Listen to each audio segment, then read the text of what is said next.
Sampurasun para sedulur dimanapun Anda berada. Iya, selalu Mr. Slebor selalu berharap bagi penonton tayangan Mr. Slebor dimanapun Anda berada. Mr. Slebor selalu berharap para sedulur dalam keadaan yang sangat sehat, sangat prima, dan tentunya diliputi oleh kebahagiaan hidup para sedulur. Kalau yang ada yang sakit-sakit, semoga cepat sembuh. Gitu. Semuanya boleh hilang. Ya kan, semuanya boleh hilang di kita. Ya kan, semuanya, tapi nggak semuanya sih. Ada satu yang nggak boleh hilang. Apa itu? Apa?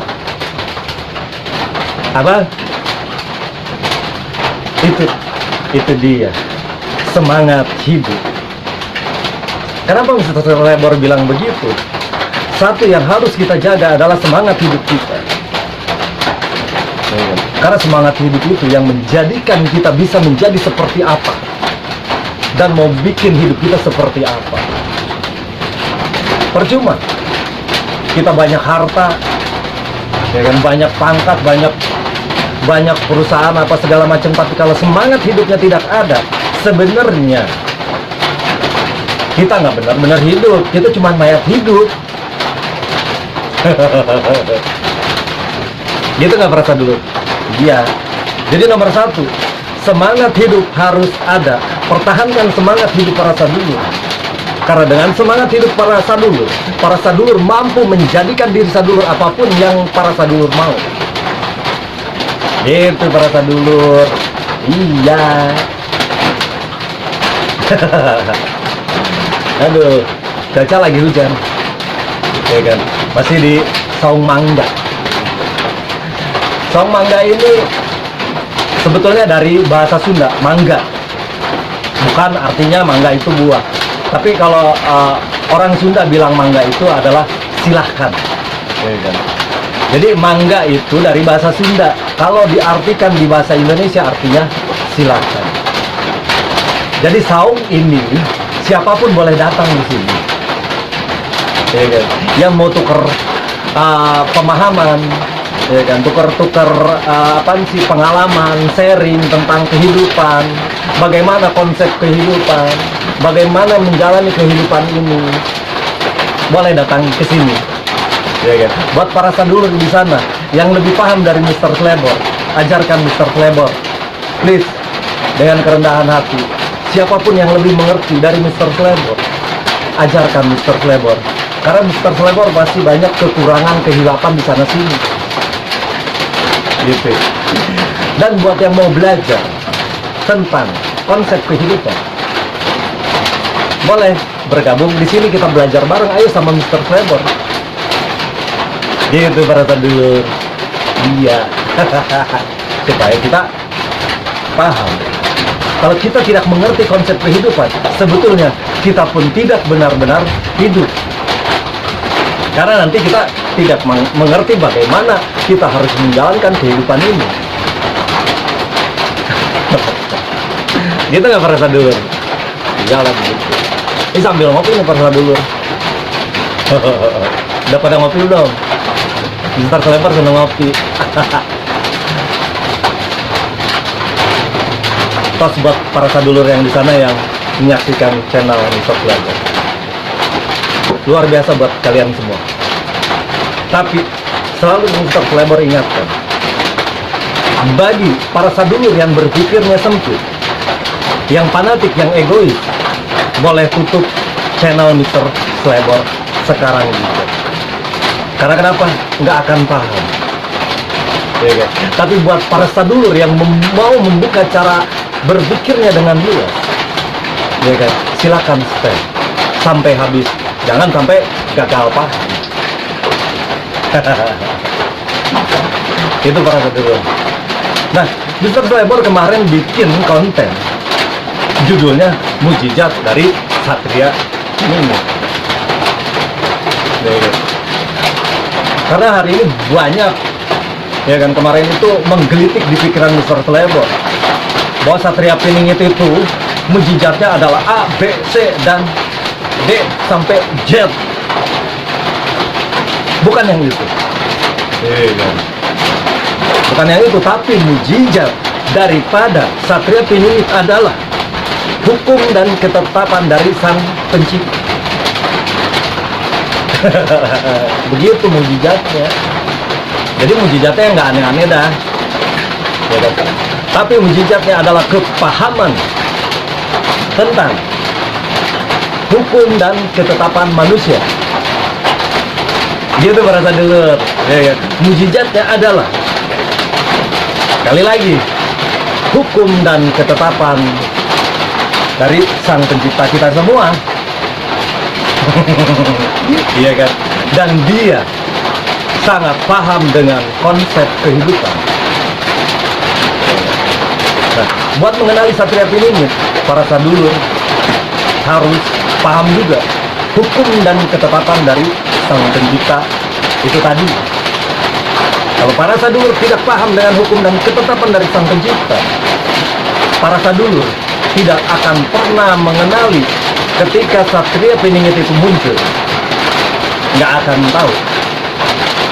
Yang kacau lagi, seorang Satria Piningit, kalau yang tidak paham, maka bisa jadi Satria Piningit ini akan disebut orang sesat, orang nggak bener. Gitu para sadulur. Karena kenapa? Memang Satria Piningit ini nanti yang bakal lahir dari bangsa kita adalah orang sesat. Orang sesat bagi mereka yang tersesat, nggak paham dengan hukum dan ketetapan penciptanya. Kalau mereka paham dengan hukum dan ketetapan penciptanya, ya kan, nggak akan sesat, ya kan. Dia bisa kenal siapa itu Satria Piningit. Yang artinya Satria Piningit itu bukan nama dari manusia itu tadi. Satria Piningit adalah gelar, ya kan, gelar untuk manusia yang mampu menjalankan hukum dan ketetapan dari Sang Pencipta. Gitu para sadulur. Iya. Jadi Satria Piningit itu adalah penggenapan dari hukum dan ketetapan dari Satria Piningit itu adalah penggenapan dari hukum dan ketetapan Sang Pencipta. Gitu. Nanti dia yang akan mengajarkan. Mengajarkan siapa? Yang mengajarkan kita semua. Maka pahami hukum dan ketetapan Sang Pencipta. Hukum dan ketetapan Sang Pencipta itu ada di mana? Tentunya ada di kitab-kitab suci para sadulur. Gitu. Baca dan pahami, maka sadulur akan mengerti yang namanya Satria Piningit itu siapa. Iya, ya. Adanya di mana?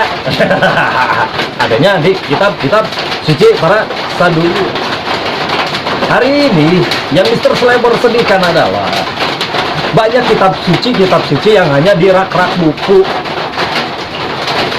Dia nggak pernah dulu. Iya begitu. Hanya di pejengan-pejengan saja. Oh, kotaknya masih bagus, misalkan gitu kan, masih wangi, masih harum. Itu kitab sucinya nggak pernah dibaca. Gitu lah berarti dulu. Iyalah. Kalau yang sering dibaca itu pasti warnanya udah bisa kumal, bisa lecek, ya kan. Kalau yang nggak suka dibaca, cuman sekedar bahwa saya ini adalah penganut ajaran dari kitab suci ini, ya kan, maka saya punya ini, tapi dibaca kagak, ya mendingan buang. Percuma kalau nggak dibaca, jadi berhala itu kitab sucinya, ya kan. Tapi kitab suci yang mana? Kitab suci dari Sang Pencipta, cirinya atau kodifikasinya adalah kitab suci yang mempersatukan dan tidak memecah belah. Ajarannya adalah untuk saling menyayangi dan mengasihi. Gitu. Kalau kitab suci para sadulur, ajaran yang tidak menyayangi dan mengasihi, itu bukan kitab Sang Pencipta. Gitu ya para sadulur. Iya begitu. Kalau kitab sadulur begitu para sadulur baca, wah ini kok jadi memecah belah. Itu bukan kitab suci dari Sang Pencipta. Gitu nggak para sadulur? Iya begitu. Buru-buru tuh nean buang yang kitab-kitab begitu. Karena kodifikasinya adalah kitab suci dari Sang Pencipta, mempersatukan dan tidak memecah belah. Ajarannya pun saling mengasihi dan saling menyayang, dan mengajarkan bagaimana cara hidup yang benar. Kalau ajaran kitab sucinya, oh bunuh-bunuhan, nggak usah dipakai, itu palsu. Kalau kitab sucinya ngajarin ngebom, nggak usah dipakai, itu palsu. Tapi yang antiknya, kitab sucinya para sadulur yang salah, atau para sadulurnya cara memahaminya yang salah. Gitu. Iya. Makanya cari yang bisa menjelaskan kitab suci para sadulur dengan benar. Ingat ya, dengan benar. Kok kenapa sih acuannya harus pada kitab suci? Jelas. Karena kitab suci itu adalah isinya firman-firman dari Sang Pencipta. Firman dari Sang Pencipta sama dengan perkataan dari Sang Pencipta. Jadi kalau para sadulur lagi baca kitab suci para sadulur, berarti para sadulur nih ngapain? Ayo. Ngapain? Iya, gitu dah. Pencipta para sadulur lagi berbicara dengan para sadulur. Gitu nggak? Iya. Lah kalau kitab sucinya nggak dibaca, pencipta kita semua nggak bicara sama sadulur. Ya. Ayo aja terus ditaruh di rak, ditaruh di tempat-tempat buku, dibaca kagak, dengan kasihin, percuma jadi berhala. Gitu para sadulur. Ngopi lagi, rada emosi dikit. Mister Lever ada emosi. Nah, kemarin Mr. Slebor ngebahas Satria Piningit itu bakal bangkit dari bangsa kita. Kenapa? Jawabannya kenapa? Ayo. Itu tadi. Bangsa kita sudah carut-marut. Carut-marutnya apa? Tentang ajaran dari Sang Pencipta. Nah, ini harus dibenahi. Kalau nggak dibenahi, repot terus. Akhirnya jadinya hukum rimba terus, di mana yang berkuasa, di mana yang kuat dialah yang pemenang, yang lemah kalah terus. Kan kasihan. Kan hak kita sama, sebagai manusia yang diberikan hak yang sama. Gitu, jadi nggak ada yang beda-bedain. Jadi buat para sadulur yang di sana yang masih ngebeda-bedain karena para sadulur punya pangkat, punya harta, punya jabatan, punya segalanya, ya kan? Terus merasa para sadulur lebih hebat dari para sadulur yang misalkan ekonominya di bawah, atau yang dia tidak berpangkat. Para sadulur hati-hati, mungkin para sadulur harus introspeksi diri, ya kan? Karena bisa jadi para sadulur adalah pemecah belah dari bangsa kita. Gitu. Nah, di bangsa kita sudah ramai bahwa Satria Piningit itu akan bangkit. Iya begitu. Orang-orang spiritual pada paham ini. Orang-orang yang ngerasa amanah juga pada paham ini. Tapi itu juga kalau yang paham. Karena kadang-kadang orang spiritual, orang amanah juga kadang nggak paham. Gitu. Jadi buat teman-teman Mr. Slebor yang di sana, yang spiritual, yang amanah, yang di perjalanan, atau siapapun, semua adalah saudara Mr. Slebor. Ayo kita bersatu. Karena kuncinya Satria Piningit bangkit adalah untuk mempersatukan dan untuk merapikan tatanan bangsa ini. Tapi bukan untuk bangsa ini aja sih sebenarnya. Karena Satria Piningit itu akan membenahi tatanan dunia. Cuman casingnya dari bangsa kita. Tapi jangan sedih ya. Jangan sedihnya kenapa? Iya, Satria Pining itu tuh bukan hanya untuk bangsa kita, tapi hadirnya Satria Pining itu untuk merahmati bangsa-bangsa di dunia. Gitu. Cuman sayangnya nanti, ya kan, kalau para sadulur tidak kenal dengan ajaran penciptanya, bisa jadi para sadulur yang pembangkangnya, atau bisa jadi Mr. Slebor yang pembangkangnya, karena dianggap Satria Pining itu aliran sesat.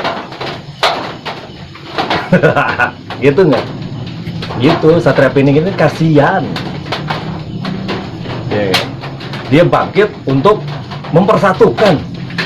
Ingat, dia akan bangkit untuk mempersatukan.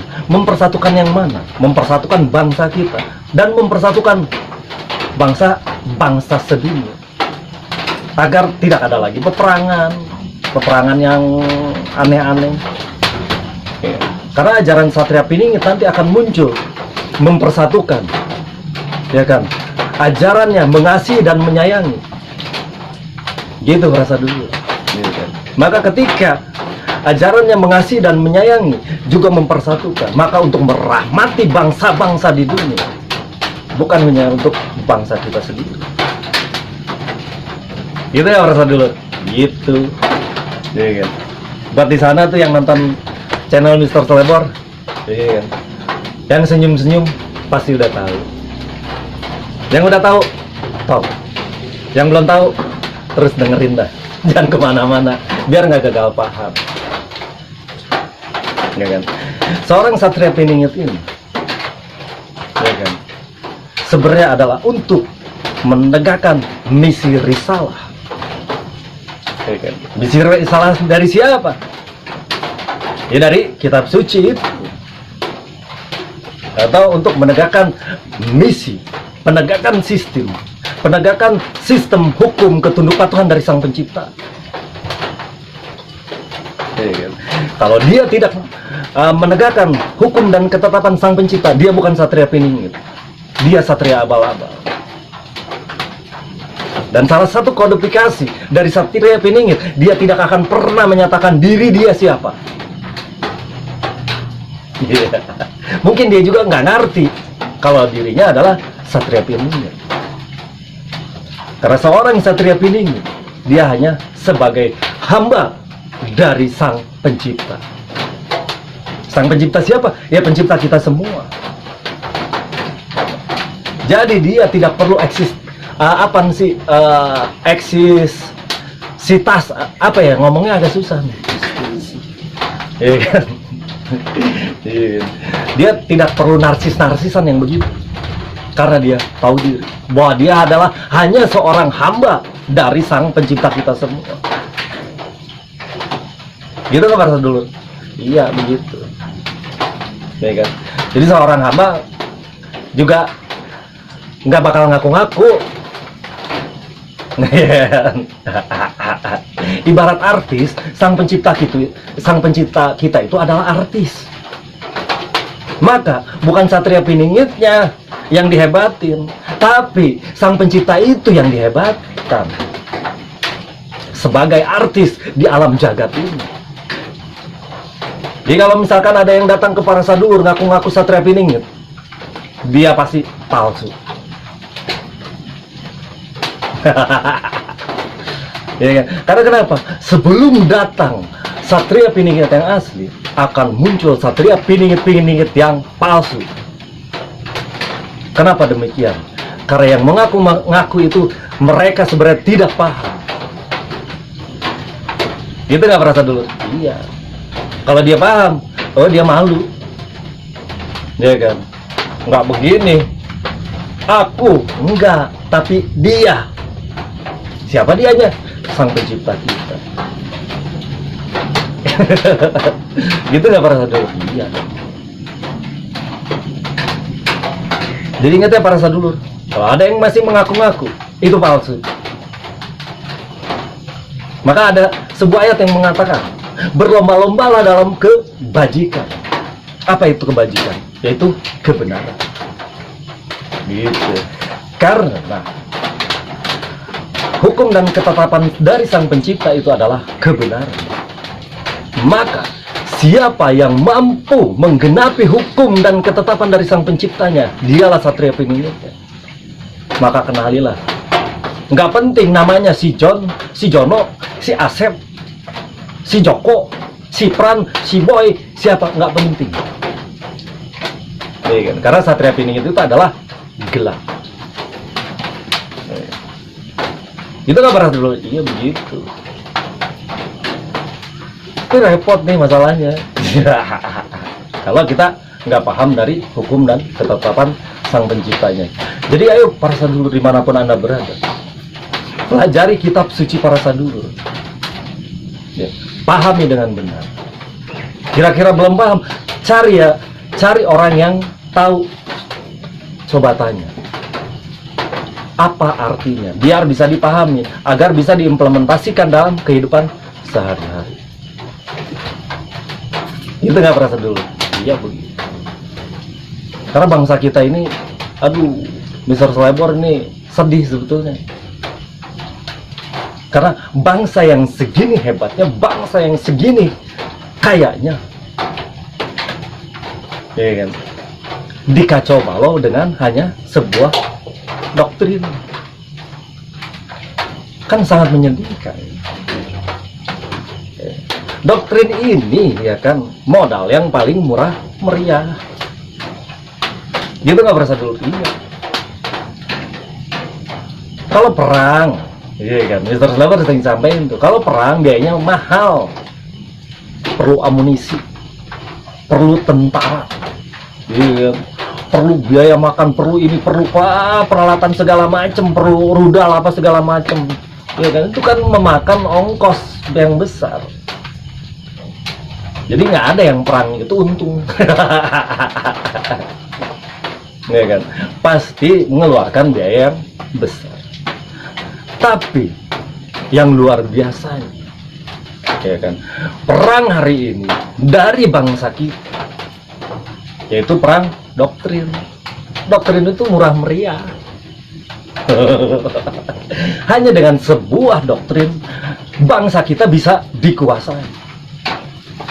Contoh sekolah biar pinter, biar nanti kalau sudah pinter dia bisa nyari lapangan, biar bisa nyari kerja. Sekolah biar pintar, nanti bisa buat nyari kerja. Apakah enggak itu sebuah doktrin? Itu kan doktrin. Coba deh pikirin sama para sadulur. Sekolah biar pinter supaya gampang nyari kerja. Lah bangsa ini didoktrin apa? Bangsa yang segini hebatnya, bangsa yang segini kayanya, ya kan, dididik jadi bangsa apa? Itu dia, bangsa babu. Ini salah satu doktrin yang sering Mr. Slebor sampaikan di konten Mr. Slebor. Betul nggak Pak Sadur? Iya. Saya mulai hapus itu doktrin. Dimulai dari siapa? Dari Mr. Slebor sendiri, dari para sadulur yang nonton channel Mr. Slebor juga, ya kan. Dan bagi para sadulur yang peduli sama saudara-saudaranya, boleh dibantu share channel Mr. Slebor. Gitu, biar pada paham. Gitu. Bangsa yang segini kayaknya, ada lagunya tuh, tongkat kayu dan batu jadi tanaman. Apa nggak luar biasa itu lagu? Kita sebetulnya lagu simbolik bahwa bangsa kita apa yang kita tidak punya. Gitu nggak merasa dulu? Iya. Apa yang nggak bangsa ini punya? Kalau bangsa-bangsa luar takutnya di embargo, ya kan? Kalau bangsa kita di embargo, mereka yang pada bingung. Karena bangsa ini sangat kaya. Ini satu contoh. Kenapa bangsa-bangsa di luar musimnya ada yang musim salju, musim dingin? Kenapa?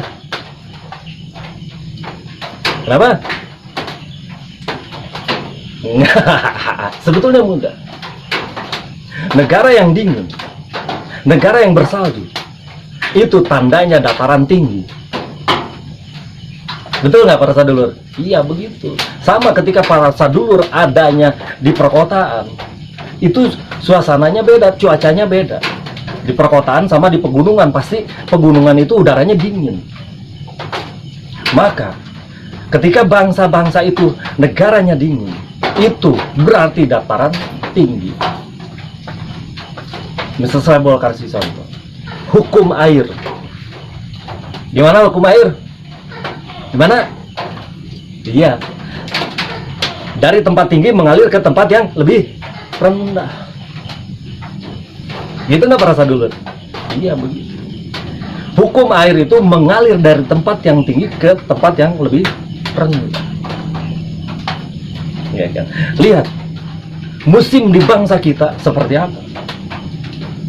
Ya kan? Cuma 2 musim, musim hujan dan musim kemarau, itu doang.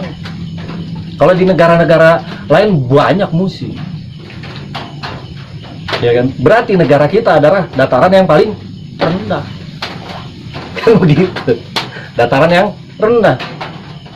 Salah satunya, air mengalir dari tempat tinggi ke tempat yang lebih rendah. Ini membuka cakrawala berpikir para sadulur.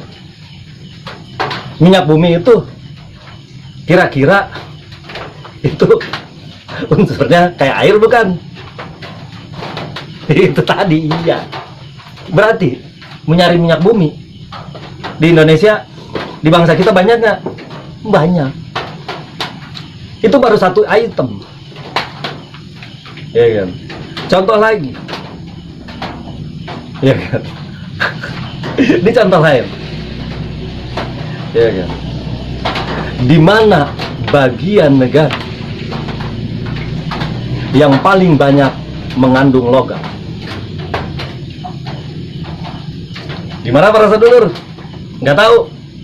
Oh, ada yang tahu. Yang tahu hebat. Ya kan? Bangsa yang mengandung tanahnya logam, cirinya apa? Apa? Itu dia. Banyak petir menyambar. Begitu loh para sadulur? Iya begitu. Curah hujannya bagus, banyak petir menyambar. Karena petir itu biasanya menyambar ke logam-logam. Gitu. Nah bangsa kita ini bangsa yang subur makmur. Nanam apapun jadi. Curah hujannya pun bagus. Ya petir-petirnya juga lumayan. Gitu. Berarti di kandungan tanah kita, kalau dikupas isinya apa? Apa bukan banyak unsur logam? Iya, banyak unsur logam ya.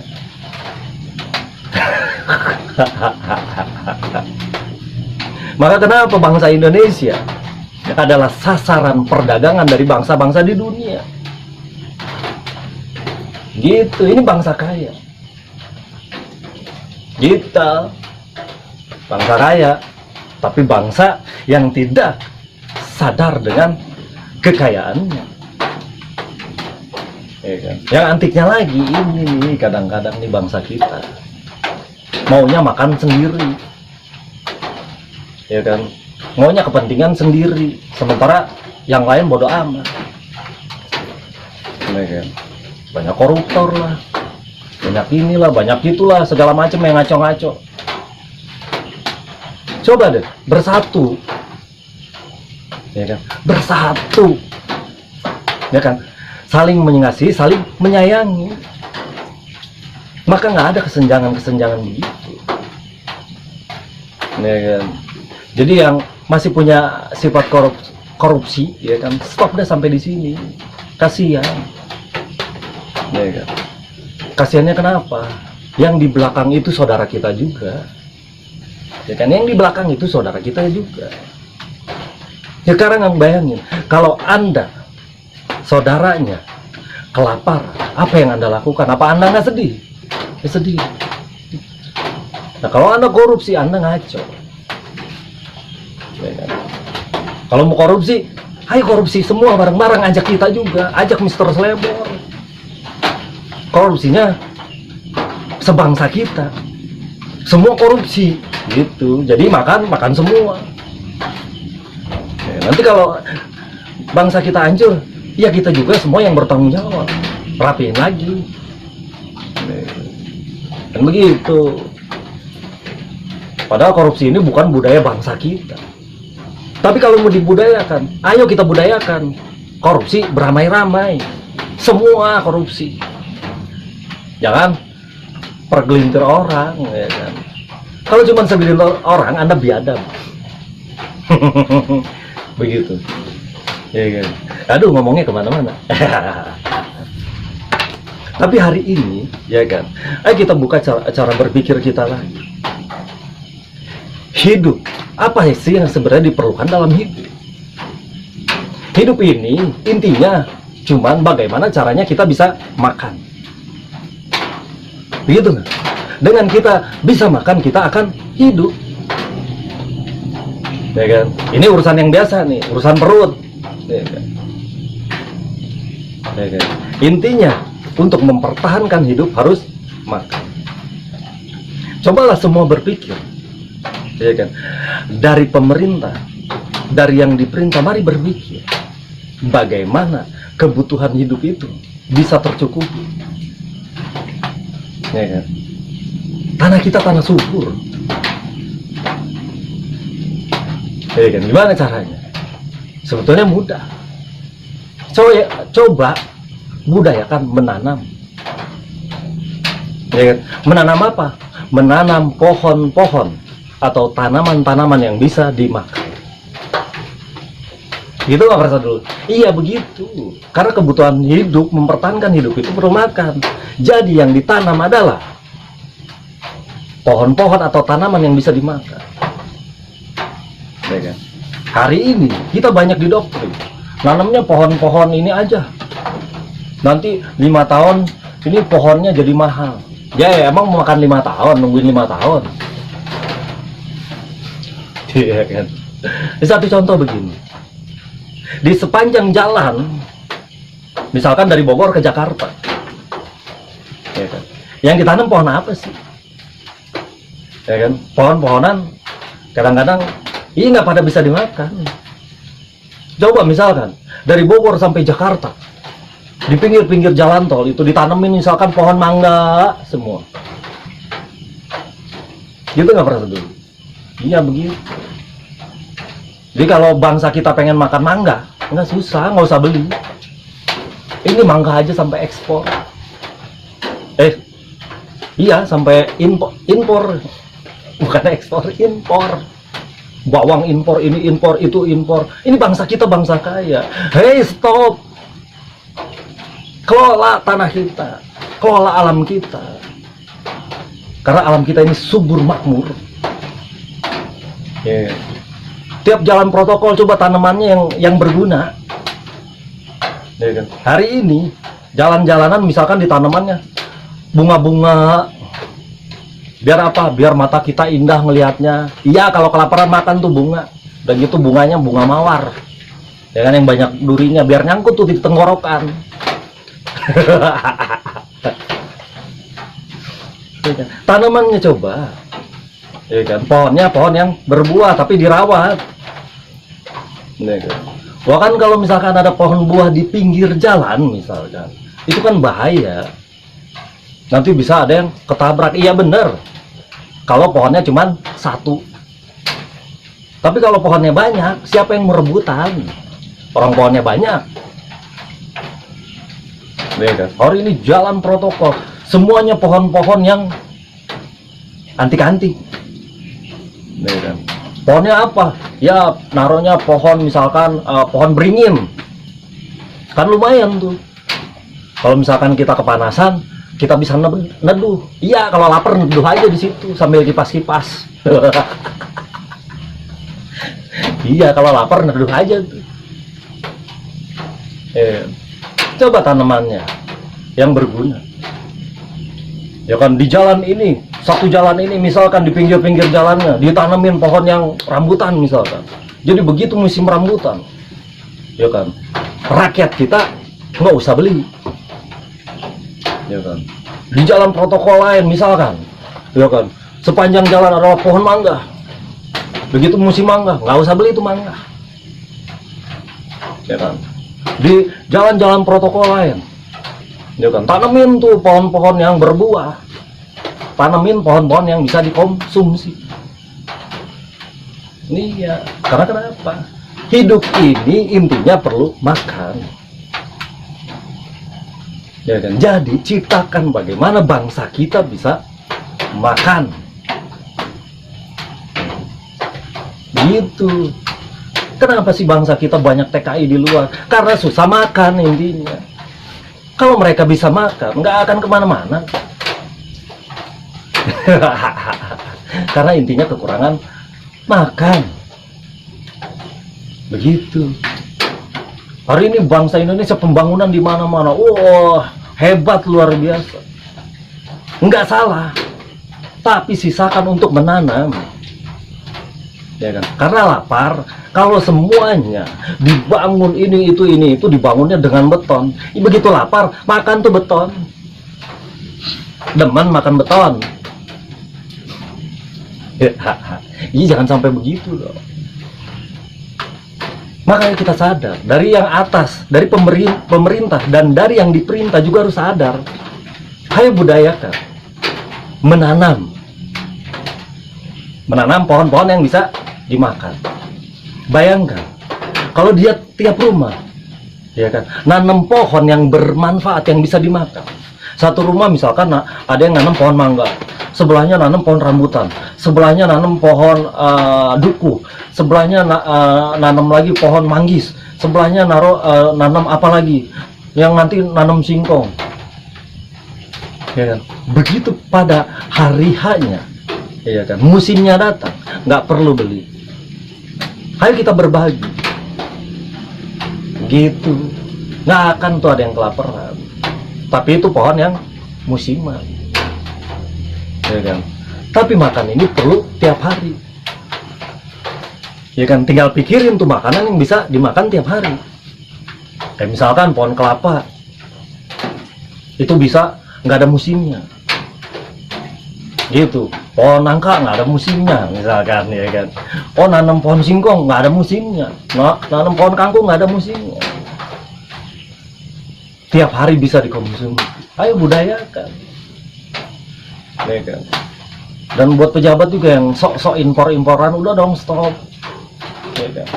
Daripada buat impor-imporan terus, ya kan, itu dananya mendingan dipakai untuk penanaman pohon yang bermanfaat. Coba stop, pakai logikanya, ya kan. Hidup ini perlu makan. Kalau nggak makan bisa timbul banyak kejahatan, ya kan? Tapi kalau semua bisa makan, apa yang mau diributin? Semuanya bisa makan. Ini kan karena banyak kepentingan yang nggak jelas, yang nyari keuntungan dari siapa? Ya kan? Dari saudara-saudara kita yang lain yang nggak paham. Ayo dong stop, ya kan? Stop lah udah. Bukan berarti nggak boleh impor, boleh kalau itu memang sangat urgent. Kalau nggak penting, ya kan. Apa yang ada di Indonesia? Cabai ada, nggak usah harus impor dari luar misalnya, nggak perlu. Orang ada kok cabai kita, made in bangsa kita. Gitu ya prosedur, iya begitu. Mr. Slebor ngomongnya rada berapi-api, rada emosi. Ya. Habis ada masukan tadi. Masukan dari teman Mr. Slebor, tapi dipikir-pikir juga emang bener sih, kayaknya harus dibahas. Kayak Mr. Slebor misalkan tinggal di kota hujan, cobalah pemerintah, ya kan, yang di kota hujan bagian pertamanannya, coba dah udah nggak usah nanam bunga terus, nanam pohon yang bermanfaat, ya kan, biar kalau lapar gampang tuh makan, ya kan. Jangan nanamnya bunga terus, nanamnya ini mulu, pohon jeng-jeng mulu, ya, buat apa? Ya, emang kalau lapar cukup neduh, Enggak, lapar itu perlu makan. Ya coba deh, misalkan dari Jalan Surya Kencana sampai Ciawi, misalkan tanam tanaman yang berbuah apa aja. Nih kan. Misalkan dari Gunung Batu sampai ke sana Bogor Barat itu tanamnya buah apa? Ya kan? Tanamnya jangan satu. Kalau satu berebut, kalau berebut pasti celaka. Tapi kalau tanamnya banyak, nggak akan ada yang berebut. Gitu ya? Iya begitu. Nah, Satria Piningit ini ya kan nanti yang akan berani menyuarakan itu salah satunya. Karena Satria Piningit ini akan membenahi semua tatanan-tatanan, baik itu secara hukum ataupun secara baik secara hukum ataupun secara keduniawian. Sekarang nih perlu makan. Gitu nggak Pasar Dulu? Iya begitu. Ya kan? Sepaham kan sama Mr. Slebor nih?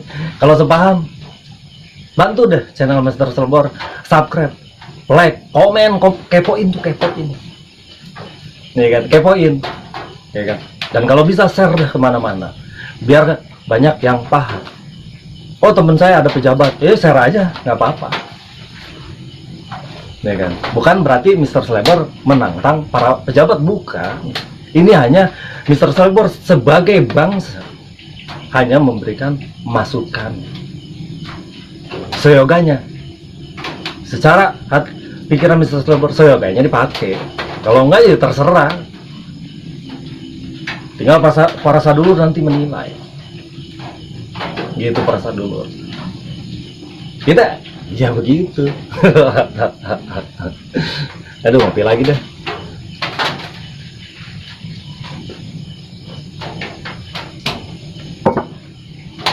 Masuk logika nggak para sadulur? Iya, harus dong. Nah coba deh, dari para sadulur dimanapun Anda berada, coba yuk kita budayakan menanam deh. Satu rumah, misalkan satu pohon yang berbuah, gitu.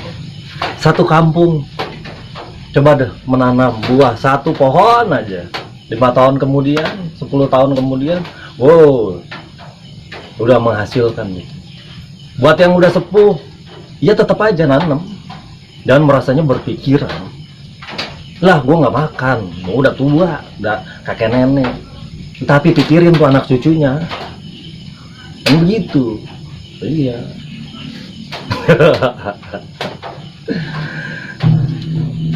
Antik ya para sedulur, antik, ada emosi dikit. Jadi balik lagi nih, jadi ngawur nih ngomongnya, ya kan. Jadi nyindir sana sini, ya kan. Sebenarnya bukan nyindir sana sini. Ayo kita buka cara berpikir kita. Balik lagi nih, ya kan. Satria Piningit akan lahir di bangsa kita. Kenali Satria Piningit dari kitab suci para sadulur. Ya kan? Tanpa para sadulur mengerti, memahami kitab suci para sadulur tidak mengerti siapa Satria Piningit. Tugas dia berat. Karena dia adalah akan menegakkan sistem dari pencipta kita. Dan musuh terbesarnya bisa jadi sadulur sendiri. Yang masih akan menjadi musuh besarnya, tolong sadar aja, sadar. Harusnya kita menjadi pendukung beliau. Karena kenapa? Tugasnya berat. Beratnya kenapa? Karena dia akan menegakkan sistem dari penciptanya. Penciptanya ya pencipta kita semua. Ya kan, menegakkan sistem dari sang pencipta kita. Dan dia akan dimusuhi oleh penguasa sistem. Penguasa sistemnya yang mana? Yang tidak mau melihat para sadulur senang, yang tidak mau melihat para sadulur nyaman, ya kan? Itulah penguasa sistem. Itu. Jadi kenalin tuh penguasa sistem yang mana-mana. Ini kan.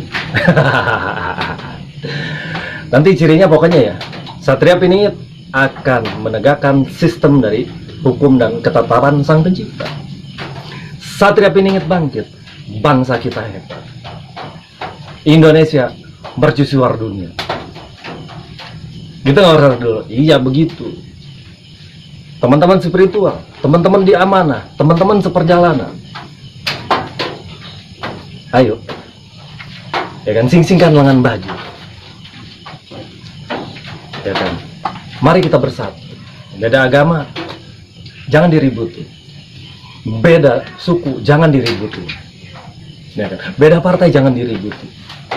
Mari kita bersatu. Selama punya KTP bangsa Indonesia, selama kita tinggal di tanah air Indonesia, mari bersatu.